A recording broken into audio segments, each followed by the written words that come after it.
Welcome to Fellowship of the Emirates. As Sona said, I'm Pastor Jim, and maybe you feel a little bit like the people in this unfunny video.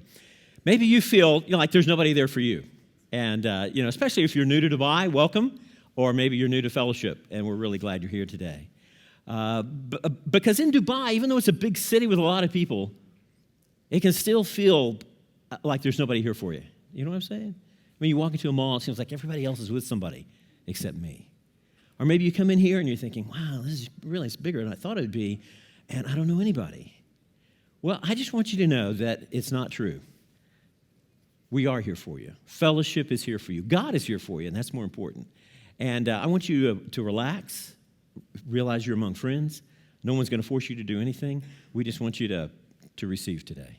And I hope that you'll enjoy the service. I hope you'll enjoy this talk. And I hope that you will come back often. Because life, according to the video, is better in community. God did not make us to live life alone. He made us to have others who care about us and other people who we care about. And so, really, life is better together. Actually, that's the name of the series we're just about to end. Today is the next to the last talk on this Life Together series. Next week, Pastor Bill will be here and tie everything up in a nice, neat bow. And then in 2 weeks, we actually start a brand new talk series on the book of Titus. Titus Apply Changes. It's going to be, I think, a great thing for the summer. But today what we want to do is just quickly, I want to review where we've been, in case you haven't been here. Like I said, I think it's been a very helpful series. The first 3 weeks, we essentially looked at the original relationships from the book of Genesis. That, of course, would be Adam and Eve and their 2 boys. And we saw in the very first week from Genesis chapter 2 that we are made for each other. Did you ever read Genesis 2? It talks about how God made everything. He made the sun, the moon, the stars, the fish, the animals, everything. And everything is good. Oh, he looked and it was good, and it was good, until he made man. And then he looked at man and he goes, this is not good. That's what he said. It's in there. It's in the Bible. And the reason, of course, is why. It's because he was alone. He would have said the same thing about woman if he'd have made her first as well. And so God made a relationship. That's how it got started. And then, of course, there were children. Genesis chapter 3, we looked at week 2, when sin ruins our relationships. That's what happened. Sin entered in, and Adam and Eve's relationship was all messed up, as was their relationship with God. The good news is God, guess what? He can restore broken relationships. It's a great picture of that. The third week, Pastor Warwick talked about, from Genesis 4, Cain, how the first murder occurred when he killed his brother Abel. And he fled the garden, and he fled and went away. And he believed the lie, the temptation to be alone is better. But it's not. It never is. This idea of the lone eagle, the tough man or woman who just doesn't need anybody or anything, that's just a myth. We all need somebody. Week 4, Bill did a great job talking from Ecclesiastes 4 about how life is better when it's we, not me. That's that Ecclesiastes 4, 9, and 10. And then last week, again, Pastor Warwick, brilliant job talking about how no relationship can survive without forgiveness. Today, what we want to do is look at a very challenging topic today in this 6th part. And what we want to look at is the fact that relationships have killers and relationships have healers. Matter of fact, everybody in this room, we're all in a relationship, I'm sure, with somebody, whether it's somebody back home or somebody you're with here in Dubai, whatever it may be, we all are either helping that relationship to be healthy and thrive and grow, or we are contributing to it dying. We're either offering healing to it, or we are offering death to it. And so that's what we want to look at today. And the point that we want to make is that we've got to stop being relationship killers and start being relationship healers.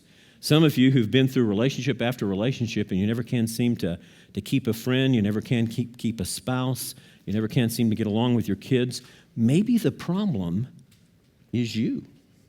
And hopefully today you're going to hear some things from the Bible that will be helpful to you practically in that sense. Now, a good way to start is, what are relationship killers?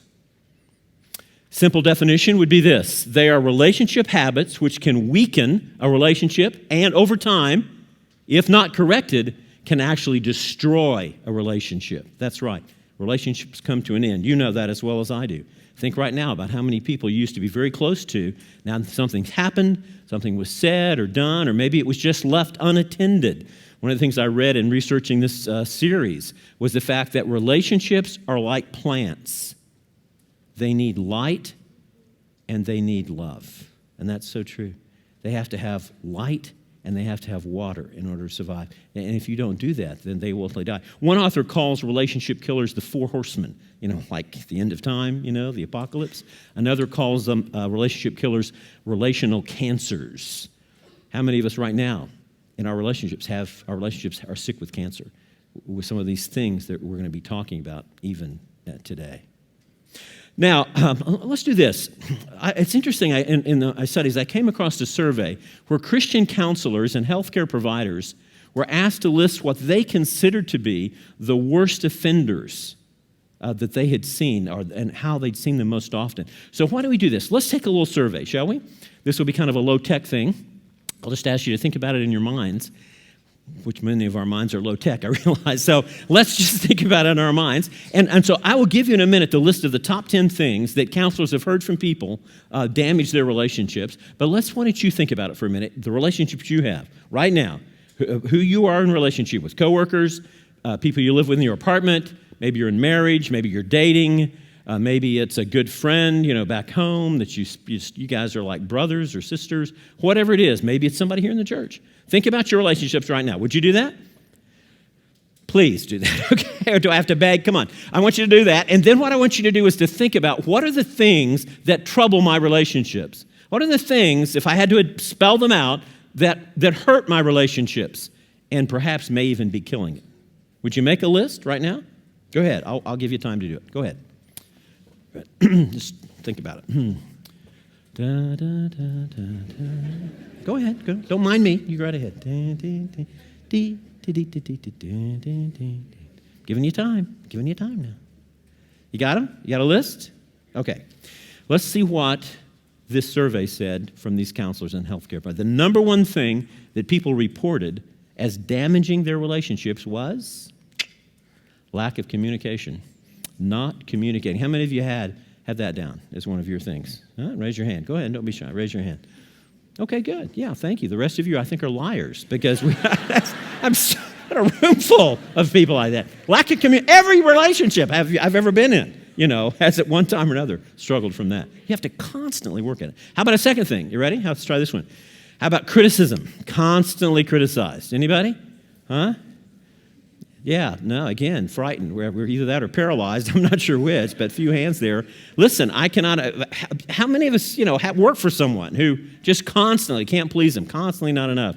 How many of you ladies, you wives, every wife's hand should have probably gone up there. I'm sorry, I know women in marriage, okay?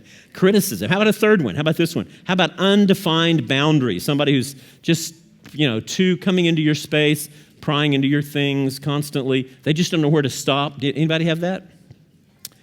2 people. Okay, great. Okay, well, obviously we had some really messed up people in this survey. Third thing, how about this? How about feeling unappreciated? Huh? How many? Raise your hand if you felt unappreciated. You guys are not helping me here. Did you know that? Unappreciated. Go ahead, keep your hands up. Unappreciated. Come on, every mother's hand ought to be up right now. Are you kidding me? Come on, moms. Feeling unappreciated. Yeah, that can kill a relationship. We're laughing, but it's serious. If you do not show appreciation for what people do for you in that relationship, it's not going to be long before there's going to be resentment and eventually perhaps even death in that relationship. How about controlling issues?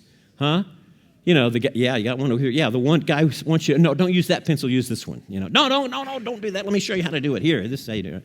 Anybody? Controlling issues? Okay. How about a sixth one? A sixth one is being manipulated. I hate people who are like that, don't you? Oh, you're talking to them, and you can tell they're not listening to you. They got the wheels turn. They got a plan, and they're just going, Okay, now here's what I need you to do. Go to the cleaners for me. It's that kind of thing. Oh, it's not good. Huh? You're going to love this seventh one. Now, come on. This seventh one is going to, you'll be surprised at this. Number 7, Facebook. Yeah, some honest people. Yeah. Again, every single man's hand ought to be up on this one, okay? Too many women on my Facebook. I got to take some of those things down. Come on, you guys. Isn't that amazing? The social media is harming relationships. Number 8 was found to be jealousy.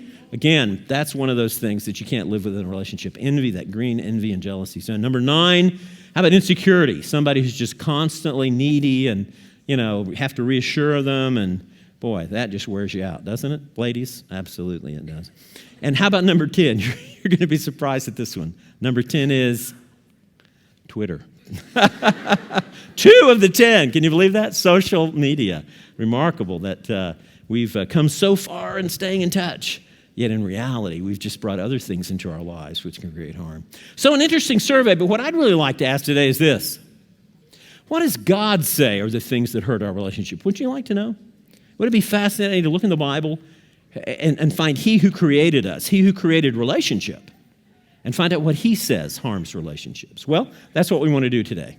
We want to ask, what does the Bible say is most hurtful that we do in relationships? And I'll tell you, I'm going to give you a hint of where we're going to look. A great place to look is the book of Proverbs. If you've never studied Proverbs, oh, you're missing something great. It's a book in the Old Testament, right in the middle, kind of right after Psalms. It's an amazing collection of wisdom. As a matter of fact, it's called a part of the wisdom literature.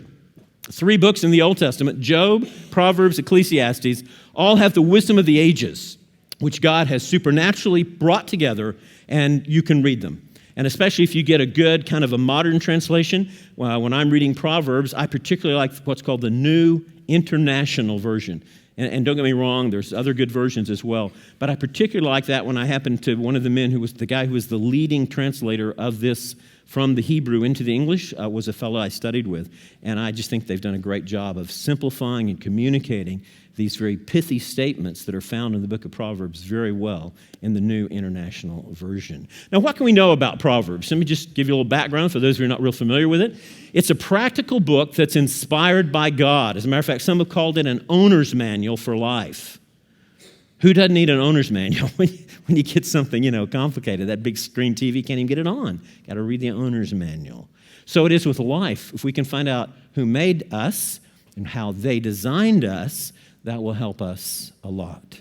And not only do we have the practical wisdom that comes down through the centuries, through the millennia, but these are things that God supernaturally selected and inspired, moved on the hearts of men and women to write. Isn't that amazing? Absolutely remarkable. It's basically a collection primarily by Solomon, although others wrote them as well. About, probably more than 4/5 of the book is written by Solomon. But it was also written by the scribes of the king Hezekiah, about 150 years after Solomon lived. There's a part that was written by the mother of King Lemuel, which is amazing. A woman wrote this part of the Bible. And it's the wisdom of the mother of King Lemuel, which is Proverbs 31. Terrific book. A chapter in this book. Another thing is, I love what's been called about Proverbs. It said it's godliness in work clothes. And so this gets like, I can go to work with me tomorrow morning, or Monday morning, or Sunday morning when I go to work. Hard candy for the soul. I like that description of it too. Y'all know what hard candy's like? You do, don't you? When you get the hard candy and you're just sucking on it, it's good, it's good. Then maybe there's the creamy filling, woo, at the end, it's like, and that's the way Proverbs is. You put this wisdom in your heart, in your life, in your mind, and you just kind of let it sit there, and you think about it, and you mull it over, and gradually you get more and more sweetness from it. And then something happens 2-3 weeks later, and you realize that's exactly what Proverbs is talking about. And that's going to help me to know how to deal with this particular situation at work or, whatever it is, this business thing I'm in. It's really, really amazing. Another thing about Proverbs I like is all types of relationships. It covers every single one. And you can find these things that apply all the way. And another thing I like about it is it's supraculture. Not unusual in the Old Testament. Many of the books have to do with history, with particularly the Hebrews, and you kind of have to know a little bit about that. Proverbs is one of those books that applies to everybody, anywhere, anytime. So with that introduction in mind, I want you to realize, by the way, that there's an outline of Proverbs. A lot of people think it's just kind of a jumbled collection of things. There's no rhyme or reason. But there is. God had a plan when He put it together. So what we want to do today is to look into Proverbs and ask the question, God, what are the things we do in relationships that most hurt our relationships? And even though there's a number we could talk about, today we only have time to look at 2. We want to look at the first one as the one that's talked about more than anything else in Proverbs when it comes to relationships. This is the thing that God warns us about. You know what it is? It's this. Words that wound. Thoughtless, hurtful, cruel, damaging, and destructive words can kill our marriage. can kill our relationship with our children, can kill my friendships, my coworkers, my flatmates, whatever it may be. I really like this quote I came across in my research. It's by a guy named Jason Versey. He writes, "Sticks and stones will break my bones, but names will never hurt me." You ever hear that old rhyme that kids say? Guess what? It's a lie. That's right, a lie. What we say matters. The unkind things we communicate can soil the best of relationships, even with the deepest of regrets. What lingers is a stain of hurt that may fade, but will never truly go away. The wounding words we say are like feathers released in a harsh wind. Once said, we can never get them back. I think it was the American poet Maya Angelou who wrote, "People will forget what you've said, people will forget what you've done, but people will never forget how you made them feel." Well, that's so true. I mean, you can say all the nice things in the world, but one phrase, one comment, one critical statement, one thing about, "Well, you look like you're putting on a little weight," that will stick with him for years in the head. You know? That's so sad. How you make someone feel by something you say or do will stick with them for a very long time. I think this is a very true statement. Sticks and stones may break my bones, but words will wound my soul. Now, sometimes I realize that communication verbally, especially in Dubai with all our cultures and languages and stuff, and English second language things can be a problem. That's one of the reasons why I personally like to use pictures a lot. I'm also a pretty simple guy, and so I can understand pictures. There's a picture I came across I want to show you that even if you don't remember or hear or understand anything else I say, I hope you will remember this picture, okay? This is what God's telling us in Proverbs right here. Words do hurt. They really do. They hurt much more than we realize. We use them so quickly, so flippantly, so casually. You know, we just chew the guy out at, the doorman, or we just chew the server out where, you didn't get my order right. What kind of place is this? You're the stupidest server I've ever had. We feel a lot better. They go back in the kitchen and cry. What kind of person does that? Or maybe you and your wife get into an argument, or you and your boyfriend get into an argument, and before you know it, you're saying these horrible things, and you're just punching away, and you don't even realize it because it's not fists you're using, it's words. But they can do the same damage. Proverbs 18:21, death and life are in the power of the tongue. Death and life. Isn't that incredible? Now, what does Proverbs say? Well, let's look at some of the things. One of the first things, Proverbs 12:18, and we're just going to stay in Proverbs. There's a lot of places in the Bible that talks about this, but we're just going to stay in this amazing book of Proverbs. Proverbs chapter 12, verse 18 says, the words of the reckless pierce like swords, comparing our tongues to a sword. Pierce like swords, but the tongue of the wise, it brings healing. Isn't that amazing? And the word pierce in Hebrew literally means to pierce through. This is not talking about, surface wounds. This is not talking about cuts and bruises. We're talking about actually stabbing somebody through. Start here, come out the back. That's what you're doing. Instead, we ought to be speaking words of healing. Another thing is this is so reckless. This word reckless, a Hebrew word, interesting word, bote, which means one who acts without thinking. Here, one who speaks without considering how it will affect those around him. Rash, careless, thoughtless.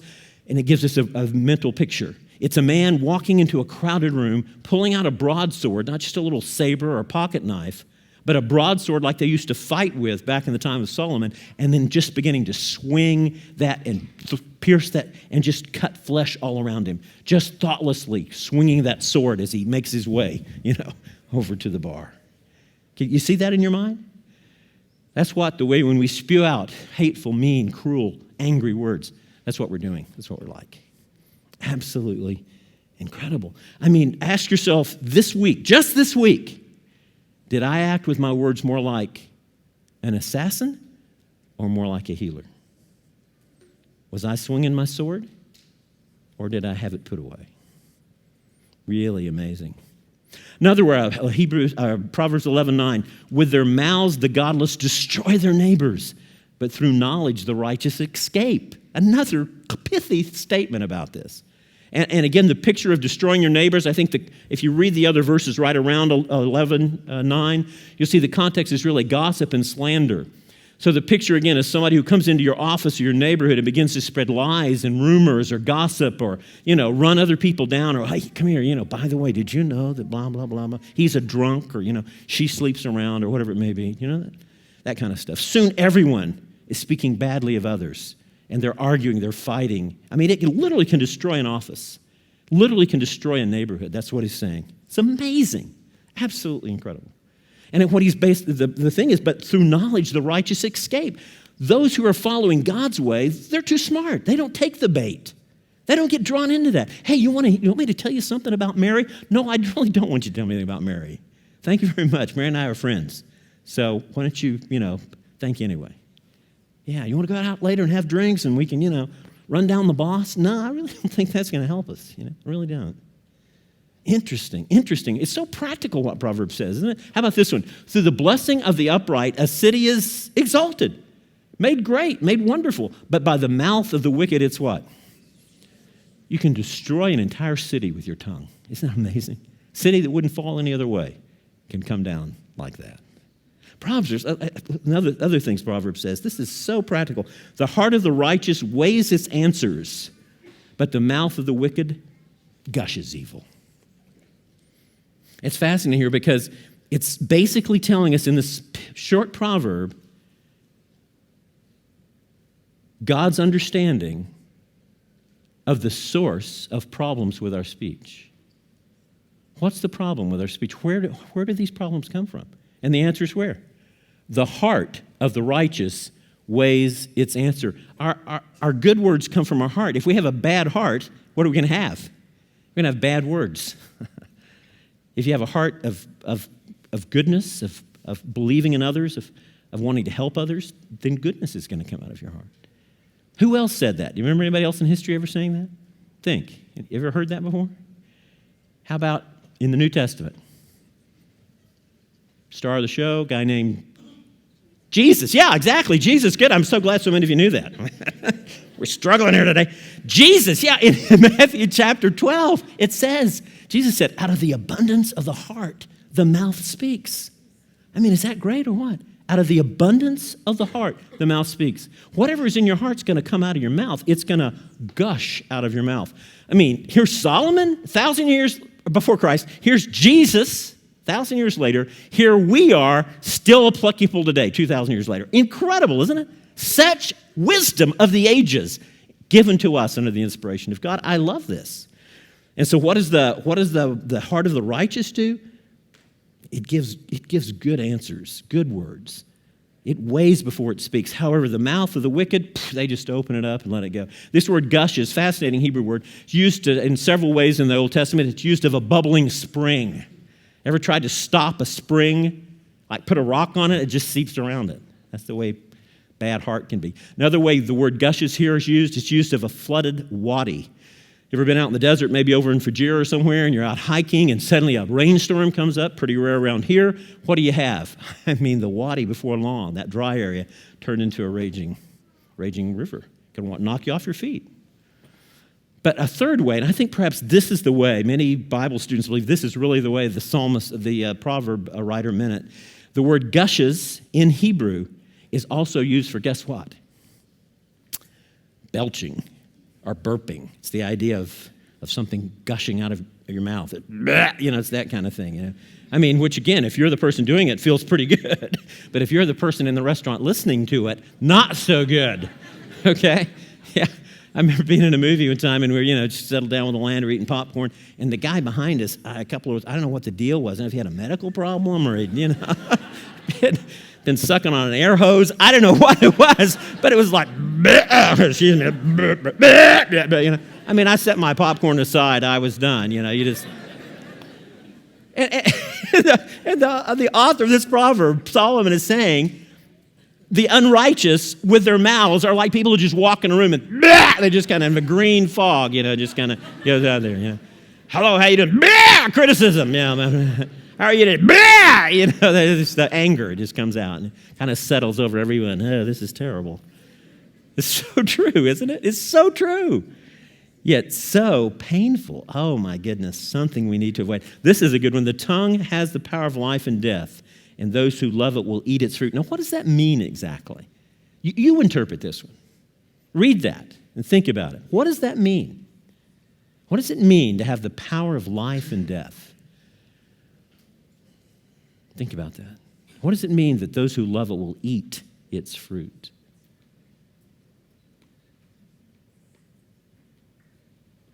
Let me give you a little help. Did you know that there are 90 proverbs dealing with how we speak? That's more than any other subject. I think the next most often spoke about subject is money, actually. It's like 55 times. Almost twice as many things in the Bible and Proverbs about how we speak to each other than other things. As a matter of fact, on average, a reference of speech appears 5 times in each of the 31 chapters. Why so important? Because God is telling us how important our words are. How we speak affects everyone and everything around us. We literally can bring life and health and I mean, somebody who's having the worst day in the world, you can look and say, hey, thank you for doing your job. You're just doing I really appreciate you serving me today. Thank you so much for taking care of fixing this breakfast, honey. This is beautiful. You've done a super job today. Man, it's like life. It's like breathing life into somebody versus the other things that basically bring, death. And I believe if we know how important words are and we love words and we choose them wisely, it'll be like eating the sweetest of fruit. Don't you love good fruit? I mean, there's fruit that's bland and plain and came out of a can, and then there's that you pick right off the vine and you cut it and it's red or yellow or whatever color it's supposed to be, and you eat it and it's just so delicious. That's the way good words are. They really are. Now then, what are some of the things that we need to avoid? Well, how about hate speech? I wish I never met you. I wish you were dead. Exaggerated speech. You always were. You never were. You're just like your mother, blah, blah, blah. How about shaming speech? You're bad. It's your fault. And it's never my fault. It's your fault. If you would just change, everything would be better. How about personal attack? When you attack somebody for something that perhaps they can do nothing about. You're ugly. You're stupid. You're a loser. You're fat. You're lazy, whatever it may be. Gosh, these things wound us. Yeah, you might as well literally reach over and slap your child across the face as to say one of these things to them. So incredibly hurtful. You are worthless, you might tell them. And critical speech, again, can't do anything right. Look at this mess you've created, bad things. Now, the good news is that there are healing words, and Proverbs talks about those too. Look at this. This is found in chapter 16. The hearts of the wise make their mouths prudent. The Hebrew word prudent basically is where we get the word skillful or wisdom. It's the idea of something that is appropriate and right for the moment. It's not just knowledge, but it's knowing how to apply the knowledge. Somebody who allows God to help them grow in this area and gets closer to God and filled with the presence of God in their life, who reads the Bible and becomes familiar with the health the Bible offers, the wise and good things the Bible gives, they'll be like somebody who knows just the right thing to say at the right time. And their lips promote instruction. Gracious words are a honeycomb, sweet to the soul, healing to the bones. In ancient times, honey was so important to people. Not only was it something that was delicious and healthy, but it was something that did what? It had medicinal purposes. It actually was a medicine. And they would take honey and it would recover from sicknesses. Still, certain types of honey, different parts of the world, especially this part of the world, that will do the same thing for you. So honey is a precious gift from God as a food. And it's a great example of how good speech can be that too. How about this one? A gentle answer turns away wrath, but what? Harsh word stirs it up. Wow. Ladies, wouldn't you like to tattoo that on the forehead of your husband? That would be so good. Here, let me just, it's be fine, don't worry about it. Okay, go look in the mirror. Every time you look in the mirror, remember that. Or maybe you're a wife who needs to remember that. Or maybe you're a child who needs to remember that. A gentle answer. It's like a fire extinguisher. Somebody starts to get angry, shh, see you later. Just calm them right down. It's really good. So helpful. So helpful. I like this one too. This is one of my favorites. These three are my favorites. Chapter 10, the mouth of the righteous brings forth what is fitting, but the mouth of the wicked, only what is perverse. The word perverse means to turn back and forth. It's where it's used for cooking bread in one place. And the idea is that whatever God gives you, you just try to turn it in the opposite. He gives you something good, you turn it something bad. He tells you to say something nice, and you wind up saying something mean. It's different. Those who guard their lips, think about your lips literally having like a face guard, like a ball player would have. Preserve their lives, but those who speak rashly will come to ruin. Do you speak rashly? thoughtlessly? Do you weigh your words? Basically, God's telling us we need to do that. This has been a challenge for me because God just gave me a vocab. When I came out of the womb, I said thank you, and I met the doctor. Thank you, Mom. It's been good to be. I was just talking right away. And as a result, I'm one of those people that when there's silence, I think that means I'm supposed to say something. But Alanda, my wife, has helped me to know that's not the case. That sometimes silence is truly golden. Less words, you will do better. Sin is not ended by multiplying words, but the wise hold their tongues. That's great advice. Matter of fact, let's try it. Just try a little thing here. Turn to someone that you're with, someone you came with, or if you're here by yourself, just turn to a stranger, okay? Everybody needs to kind of pair up. We need to do this in twos. This is a little exercise we're going to try, okay? Find somebody. I'm serious now. Find someone that you're going to, they won't bite. Turn and say, hey, you're going to be my partner? Okay, you ready? You got him? Okay. All right, everybody who's on this side of your partnership, okay? Here's what I want you to do.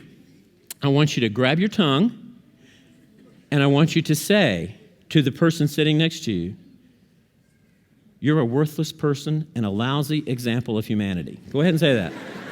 Go ahead. You're a worthless person and a lousy example of humanity.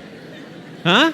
It's not very easy, is it? What were you doing? It's because you're holding your tongue. Now the other person, you try it. Hold on. Kurt, I'm serious. Do this. Give it a try. Your hands, don't worry. You're a lousy person, bad person, a lousy example of humanity.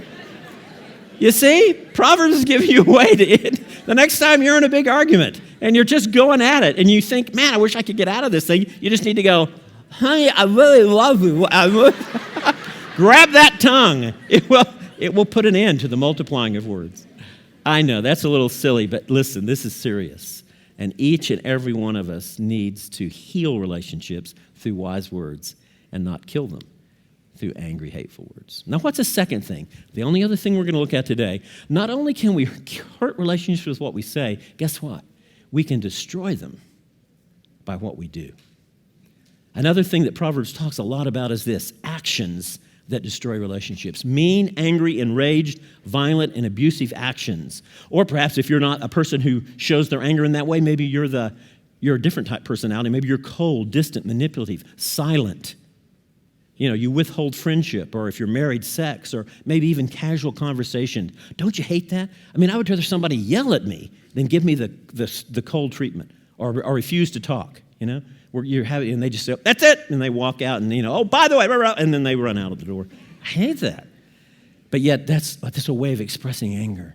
Listen, anger can destroy relationships, and the hateful things we do when we are angry can do damage beyond anything that we could possibly imagine. Jessica Beyer Gross is an author, and she has written, there's nothing more safe and comforting than a loving family, and nothing more dangerous than a violent one. And then she shared, this is I came across this when Lan and I were traveling recently to the Philippines. We had a great time. We love Philippines. And while we were there, it was Father's Day. And while we were there on the internet, I guess maybe because of Father's Day, there was a blog that this lady had written about a new book she has coming out. This is her, and this is her book, Estranged: Leaving Family and Finding Home. What an ominous title. And this is what she writes about her new book. This year for Father's Day, my 9-year-old son and I will celebrate with my husband with backyard picnic with homemade pizza and chocolate ice cream in our house in Maine in the United States. But I won't get together with my dad or call him or even send him a card. I haven't spoken to my father or anyone else in my family for more than 17 years. Is that tragic? And then she describes her growing up. She grew up in a beautiful home in that part of the country of the U.S. Her dad was a teacher, PhD. Her mom was, a leader in the community. Yet, and this is what she writes, next paragraph, but we had a secret. It was my father's temper. My brothers and I never knew when a regular day would turn to a dangerous day. When my father turned mean, he'd lose control. He'd hit us and throw things. He'd curse and call us names. I learned to fear his white V-neck undershirt and oldest paint-splattered jeans, the open can of beer and the smell of turpentine and grease as he walked around the house looking for someone to hit. My first memory is my father chasing me with his fists, making contact with my small, pale back. Later, when I was older, he pounded on my bedroom door, pushed me against a wall, said it was my fault for making him angry. Oh, later he would apologize and say how sorry he was, and he'd want to take me for ice cream, as though somehow that was going to make up for it. She ends the article, I won't read the whole thing, but she ends the article by basically saying, yeah, it's heartbreaking, and I wouldn't wish this estrangement on anyone. I feel sorry for my son who will never know his grandparents. But I made a decision to walk away from my parents, and it was the best decision I ever made. And I plan to never, ever speak to them again.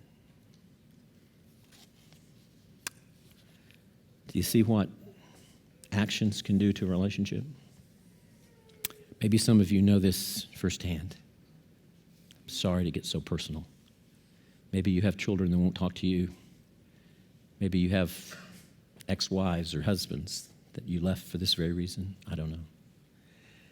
But I do know it's time that the church do more than just shake its head and sweep this under the carpet. I think it's time we address this. And it's interesting to me because Proverbs addresses it. Look what it says. This is Proverbs 14. A quick-tempered man does what? Foolish things. And a crafty man is hated. Word crafty, this Hebrew word here is basically where we get the words to swindle or defraud. And what this proverb is really saying is that a man or woman, and it's not just men, who are like this, who fly into rages, who strike out, who throw things or kick you or bite you or beat you, that basically they're swindlers. Because so many of them seem so nice when you first meet them. Oh, it's good to see you. It's nice. Come on in. Oh, it's great. I love you, blah, blah, blah. And then suddenly it's like they throw a switch and suddenly, they become Jekyll and Hyde. And somehow this monster comes out. And our home, our marriage, my childhood is forever broken. Chapter 29 says, an angry person stirs up conflict, and a hot-tempered person, what? Commits many sins. Boy, that's rarely used in the Old Testament. I mean, that phrase, that Hebrew phrase, commit many sins. The author of Proverbs is just trying to wake us up and help us realize this is not normal behavior. It's not okay just because you got beaten. One of the things that this lady, Jessica, mentions is that her husband, her father would say, listen, I'm sorry I did that, but my father used to beat me. He'd take a pipe and hit me, and somehow it was okay because he got hit, that it's okay that he hits them. And that's this cycle of abuse that happens that we've got to stop, absolutely have to stop. I mean, the anger turns to the rage, turns to what? The shame of the many sins we've committed. Something else Proverbs says that's really clear. Do not envy the violent or choose any of their ways. This idea that I can somehow live with this or put up with this or this is okay. No, don't choose any of those ways. For the Lord detests, word literally means sick to the stomach. The Lord detests the perverse, the flipper, and takes the upright into his confidence. The Lord's curse is on the house of the wicked, but he blesses the home of the righteous. This word curse is a word you need to understand. It's a Hebrew word. It doesn't mean something supernatural or weird or, like the movies. It basically, in Hebrew, means to be marked or separated out, to be set apart, to be outside God's will and protection. It's used in Proverbs 28 of the one who shuts his eye to the poor. It's used in Genesis of Cain after he killed Abel. God sent him out. He was marked, and he was away from God's blessing and protection. You bring into your home this estrangement from God when you act in this way. You drive your children away from God. You drive your husband, your wife away from God when you do this. I cannot tell you how many people I've talked with through the years, 30, 40 years, my wife Elaine and I have been in ministry, and I wish I could tell you this was rare that this happened. And one of the reasons the room is so quiet right now is that if we were genuinely honest, a large percentage of people in this room have been abused. And tragically, some of you in this room are abusers. There are examples of this I think we're all too familiar with: angry voice, threatening gestures. Touching or grabbing someone in anger can be just as bad as striking someone. Did you know that? Throwing something at a person, striking a person, especially someone who's defenseless. These things are wrong. Boy, there's so much we could say, and we don't really have time, but I will say this. First of all, no judging here. No judging for you if you're the woman who stayed, or you're the woman who left. No judging if you're the one who was abused or right now you're in a position where you're tempted to abuse. I do want you to know that God has answers. He really does. And the answers are not talking about it like her mom. The answer is not becoming bitter like her mom. The answer has to do with every situation is different. But the wisdom of God and the proverbs of God can help you. Really can. Let me tell you, when I saw this scene, I wanted to know what happened, so I watched the rest of the movie. And essentially what happens is that her mom does leave, and Clarice fights for her marriage, and she and Dave work out their problems. He comes back, and they get counseling. They go for Christian counseling, and healing comes to their marriage, and it's better than ever. It's wonderful. They eventually reunite with her mom and work things out. Her mom even moves near them, and suddenly they have a healthy family. There's hope for families like that. Now, I know in your family it may not work that way. And I'm not saying there's an instant pill you can take and suddenly you're happy. Read this verse, say this prayer, and everything's better. But I can say that the Spirit of God can do wonders in the most broken of families. And this is a really, really clear example. Let me give just some practical, simple advice, and then we'll move on. If there's physical abuse going on in your home, remember the 3 S's, would you? The 3 S's are 1, seek help. Would you remember that? From God and someone you trust. Number 2, set boundaries. This stops now. This is not normal. This is not right. And God would never want you to do this.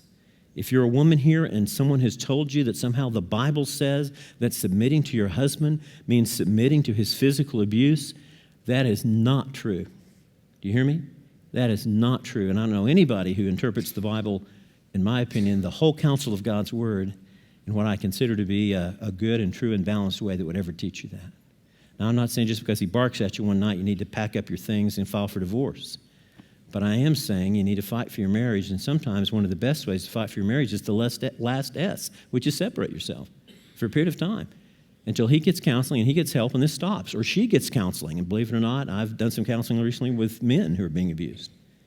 It's a frightful thing in our society. Listen, these 3 S's will help you. The other thing I would really encourage you is realize there are relationship healers in the Bible. Here's a good one. Chapter 17. Starting a quarrel is like breaching a dam. What do you happen when you breach a dam?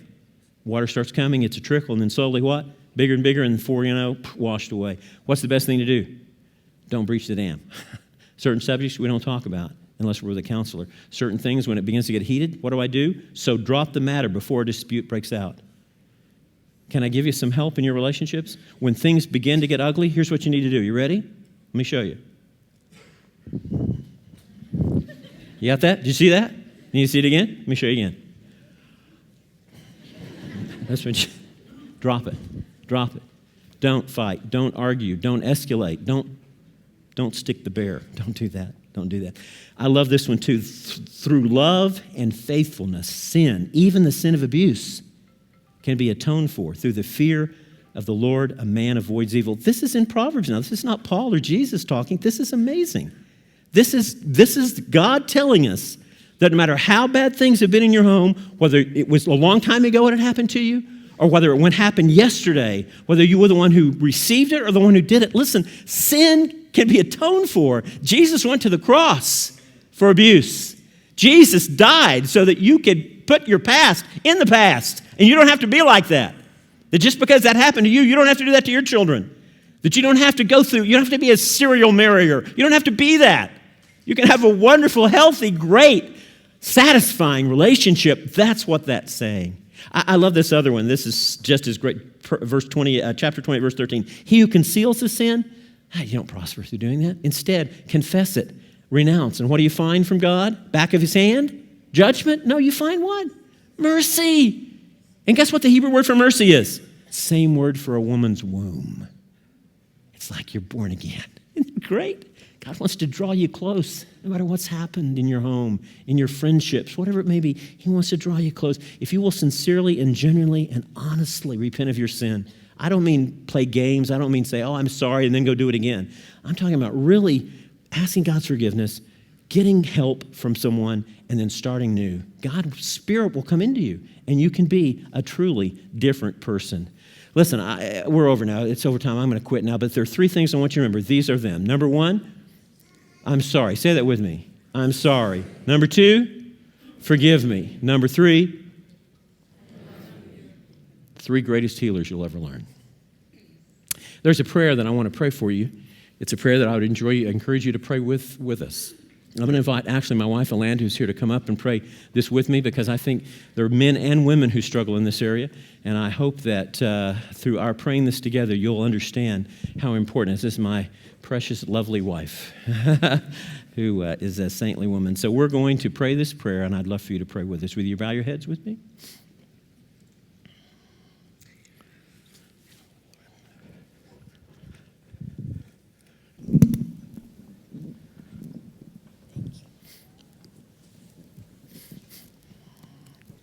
Dear God, today I ask you to heal and restore my damaged and broken relationships. Teach me to become a relationship healer. I realize that words and actions cause deep wounds that can last a lifetime. I want to eliminate those from my life. Please forgive me the times I have spoken or acted in an angry way. Help me to think before I speak. Remove the anger and hatred from my heart and allow your Spirit to control my tongue, my voice, and my actions, that I may never raise my hand in anger against anyone. Help me to stop blaming others for the things that upset me. Lord, I surrender myself to you, so that your Spirit can cause my words to be life-giving and encouraging. Finally, Lord, I need your help to forgive those who have hurt me by their words or actions. I bring all this pain and brokenness to you, Lord, and I lay it at your feet. Thank you for the healing that you're beginning in me today. In Jesus' name.